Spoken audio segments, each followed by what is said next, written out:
এখানে ড্রেসের দাম কত হবে আমি জানি না, 5-6 lakh 8 lakh, I don't know, I don't have any idea.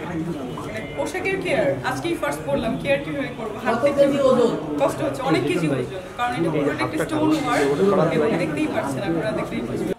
Basically প্রত্যেকটা মানুষের কিন্তু যার যার পার্সোনাল লাইফ আছে, প্রত্যেকটা মানুষেরই আলাদা, প্রত্যেকটা মানুষেরই ডিফারেন্ট। সো এক এক মানুষের প্রবলেম এক এক রকম, এক এক মানুষের সুবিধা এক এক রকম, এক এক মানুষের ভালোবাসা এক এক রকম। সবার ভালোবাসা নিতে হয়, কাজ করতে হয়, কাজকে ভালোবাসলে কেউ কখনো হারায় যায় না। ওনার এখানে ড্রেসের দাম কত হবে আমি জানি না, 5-6 lakh 8 lakh, I don't know, I don't have any idea.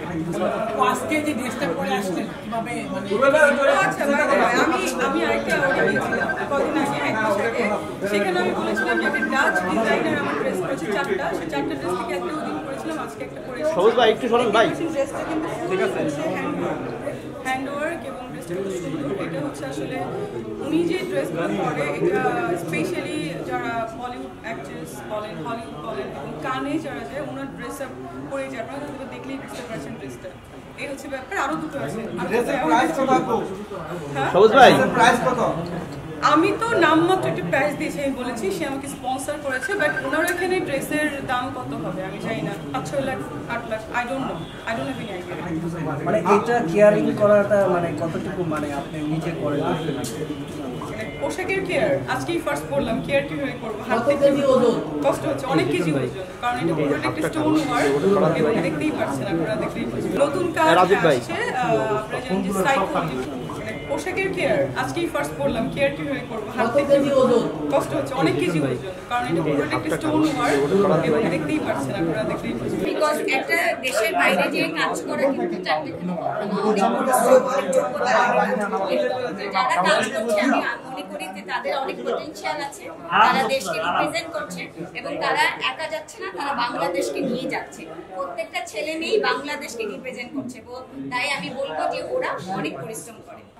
Basically প্রত্যেকটা মানুষের কিন্তু যার যার পার্সোনাল লাইফ আছে, প্রত্যেকটা মানুষেরই আলাদা, প্রত্যেকটা মানুষেরই ডিফারেন্ট। সো এক এক মানুষের প্রবলেম এক এক রকম, এক এক মানুষের সুবিধা এক এক রকম, এক এক মানুষের ভালোবাসা এক এক রকম। তো প্রত্যেকটা মানুষ তার জায়গা থেকে চেষ্টা করে, যার পরিশ্রম বেশি করে, যারা কাজ করে যাচ্ছে তারা হয়তো টিকে যাচ্ছে, আর যাদের মনে হয় যে আমার কাজটা এবার এইখান থেকে আমার পার্সোনাল লাইফ পছন্দ, তারা সেখানেই যাচ্ছে। তো আমি এটাকে কখনোই আমি মনে করি না তারা হারায় যাচ্ছে, তাদের নিজেদের চয়েস তারা কোথায় যাবে। আমি আসলে এই নামই শুনি নাই। হ্যাঁ, আমার কাছে মনে হয় যে প্রত্যেকটা মানুষ, আমি এখন রানিং 26 বছর কাজ করছি মিডিয়াতে, রাইট? সো আমার কাছে মনে হয় পরিশ্রম করে, যারা পরিশ্রম করে কাজ করে, অনেক হার্ড ওয়ার্ক করতে হয়, সবাইকে ভালোবেসে চলতে হয়, সবার ভালোবাসা নিতে হয়, কাজ করতে হয়, কাজকে ভালোবাসলে কেউ কখনো হারায় যায় না। দেখেন আমি আসলে নেগেটিভ নিউজ কম দেখি, আমি আসলে নেগেটিভ নিউজ কম দেখি। আমার কাছে মনে হয় আমি যখন পজিটিভ নিউজ দেখি, সেটা আমি অনেক কাজ করি, তো কাজের মধ্যে থাকতে ভালোবাসি। আমি কিন্তু একটা টাইম একটা বেটার থাকি না, আমি অনেক পরিশ্রম করি। আপনারা জানেন আমার একটা ওয়ার্কশপ আছে, যেখান থেকে আমি অনেক পরিশ্রম করি। আমি পরিশ্রম করতে ভালোবাসি।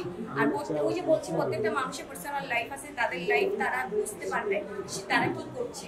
তো আমি নেগেটিভ নিউজের আমি আসলে দেখিও কম, আমি সেটা বলতেও পারি।